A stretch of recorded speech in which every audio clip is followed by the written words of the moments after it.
Hey guys, Raiden here, and welcome to yet another morning of these Monster Hunter trailers. Today I'm actually going to start off the video with a question for you guys.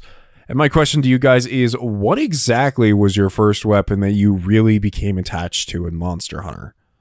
Or for new players, you know, what weapon out of these trailers seems the most interesting to you? For me, my first weapon that I really connected with, I almost gave up on Monster Hunter try I should say. And I think the first weapon I connected with was the Switch Axe. It was just such a cool weapon and concept to me. Once I got the basics of it, I'd never let go of that weapon. Anyways, today we're going to be talking about... Whoops. Let's not get too into ourselves. That's the Royal Ludroth set, though. I love that set. That set is... I love it. I love fluffy coat sets so much. But today we're talking about Hammer and Sword and Shield, as those are the two trailers released for this morning. And instead of babbling on about them, why don't we just go and watch the video now? Ooh, what is that? Okay, so... charges.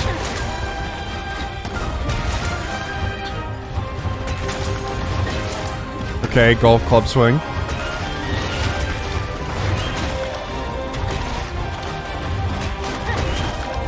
I think that might be a new combo route.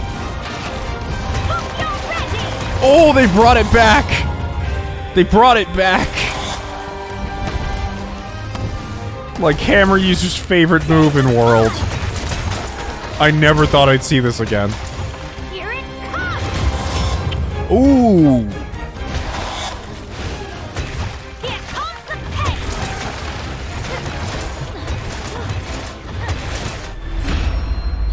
Alright, so before we get into an analysis of all that, I just want to say, Hammer seems relatively the same, aside from the new Silkbind attacks, but even those seem reminiscent of some earlier things, which is good, you know. I think Hammer users are pretty happy with where things were at in World, so as long as we have a lot of those, but I do think I saw some new combo potential, and the weapon, and the way this weapon's going to be used.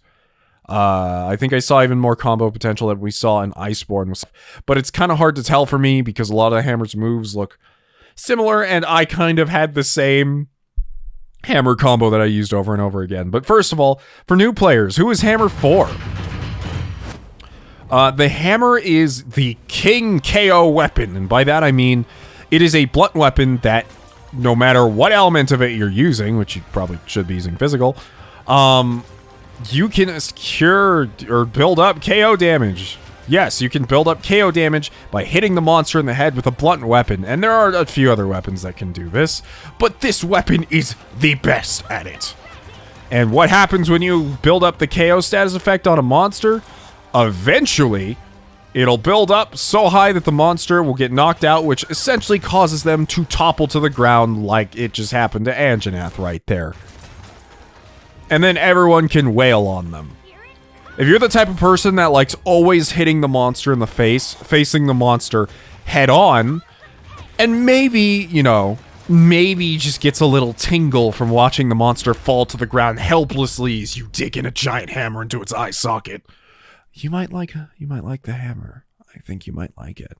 Just a little bit. Just a tap. Silkbind Spinning Bludgeon, we've had this before. This is nothing new.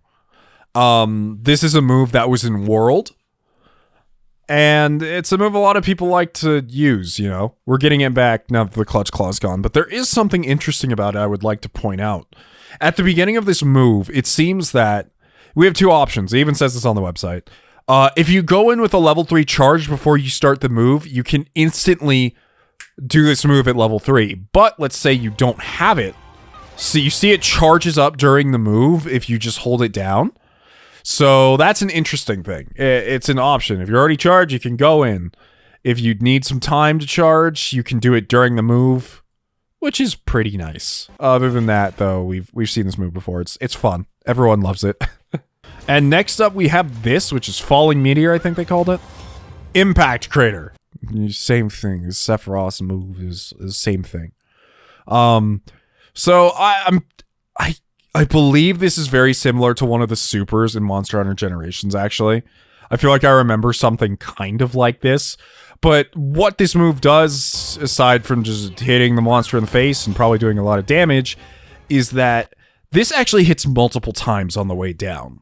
So this is actually going to be a better option than the spinning bludgeon for KO damage, I feel. As long as the monster's head isn't like half its body, I suppose. Because with multiple hits, you'll get multiple counts of KO damage. And this will probably be stunning a lot of monsters for you.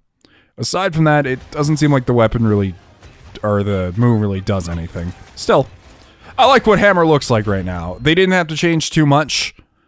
And yeah, Hammer is Hammer. I wish I had more to say here, but that's pretty much all there is.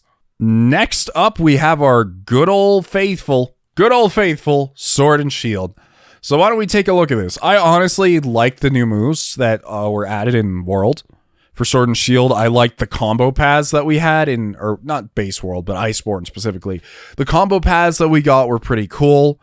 The base World had an issue of, you know, Shoryuken being the most optimal combo path. It might still be for all I know, but they changed some elemental scaling, and honestly, they made the weapon a lot more fun. By not having it being tweaked so bad that the best way to go was like, I think it was like blunt S&S for a while, and you would just shield bash them until they died, which is really lame for a weapon that's supposed to be one of the like top status effect applying weapons or top elements applying weapons. But anyways, oh, I really like the female set. I like that a lot. Kuluyaku! I don't know which monsters are newer. I just saw a parry. I saw a parry in there, and possibly a new move. Okay, so this combo path is still here.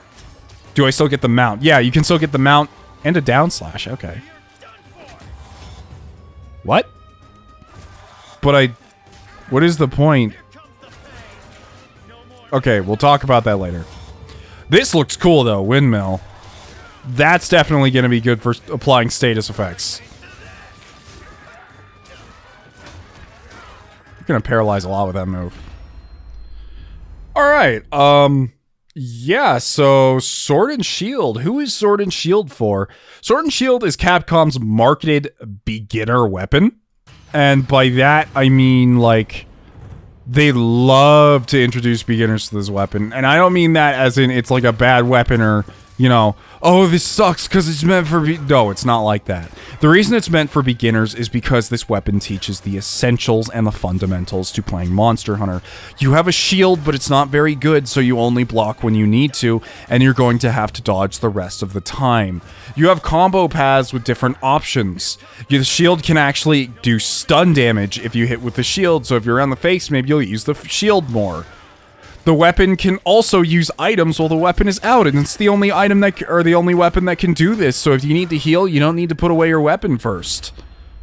On top of all this, this weapon is actually pretty great at applying status effects, or ailments, or whatever you want to call them, and it does some pretty good elemental damage. And the weapon's kind of crazy now, with all the new additions from Iceborne being kept. So... I actually love the Sword and Shield a lot. Don't look at its appearance and be like, oh, it's a tiny dagger. It's lame. Change your viewpoint right now. Go watch like a Sword and Shield speedrun in World. It's insanity. Those are probably my favorite speedruns to watch since Iceborne came out. The things that people do in there is crazy. Like you see, you know, dual blade speedruns, and you see a lot of them. And people will, like, knock the monster down, then they'll go crazy with the same dual blade combo. Like, the efficiency people get on levels of S&S is crazy. But yeah, great beginner weapon. Would recommend it if you want to learn the fundamentals of Monster Hunter. You know, it's a great learning weapon, I'd say. And even if you get past that, it's still a fun weapon to use, in my opinion. Now let's talk about the wire bug attacks. Actually, no, not even yet. So, there's something I want to point out before we get to the silk bug thing. So I'm going to slow this down because this was definitely new, unless there's a whole component of this in Iceborne I just missed. Not here. So here, Kuluyaku hits and he does like a little parry into a shield bash into that kind of new sword route we saw, but he actually ends it with a different slash instead of mounting on. So that's interesting. And here's the question I had, and I'm also sorry you guys have to listen to this horrific sound. But here we have this combo path like we always did, and then he does the down stab. But this silk bind weapon and silk bind technique, and why I was so confused is that you are supposed to be able to do this off of this last move back here. So I'm wondering if that's no longer an option, you know? Is this no longer an option to do off of that normally? Either way, this is Falling Shadow. This isn't exactly a new move. It seems like you do this first strike according to the website. And first strike, and if that first strike connects, you'll get launched up into the air. And you'll be able to do Falling Shadow, or, you know, the downward shield bash, which this used to be like the most meta move for a time in World. It did so much damage, it was ridiculous. People just spammed it over and over again. But yeah, that's not new, but it's still pretty interesting. It's a good way to get some stun damage, I guess. And then we have this one. The windmill attack. So the interesting thing about this is not only does this hit like 6, 7, 8 times in one attack, the website also describes the beginning of the attack to have invulnerability. So we're going to have some invincibility frames at the early parts of this attack. So if you time it right, you're definitely going to be able to survive through some things you should not be able to. And honestly, I don't really have anything else to say on Sword and Shield as far as how both these weapons look. I think Hammer looks cool, but how do I say it? I really wish that I got something for Hammer I felt like I haven't seen before, because I felt like Iceborne Hammer mains got kind of screwed over too. And I don't mean that because, how do I say it? I feel like a lot of the Hammer mains in Iceborne love their weapon, but I also feel like they got, I don't know. I don't know what I'm trying to articulate. All I'm saying is Hammer looks great. It looks like it's still going to be fun. Maybe I wish there was a little more different stuff in it, you know. Sword and Shield, however, it looks like they took upon what Iceborne built, and they're trying to fit it into the system, you know. The Shield Bash is now a Silk Bind move, or the Downward Shield Bash, and that twirly move looks pretty cool, as well as that parry, if I'm seeing this right, you know. Or maybe he was just blocking, and I saw the block animation, and you can do something off a block now. I don't really know. Either way, I hope you guys enjoyed this video. I don't really have much to say here. This is probably going to be like the shortest analysis video. Never mind, this is like 13 minutes. I lied. If you guys like these videos, though, please leave a like, and don't forget to comment down below on your thoughts on these two current weapons. Anyways, we'll see you guys next time. Riding out.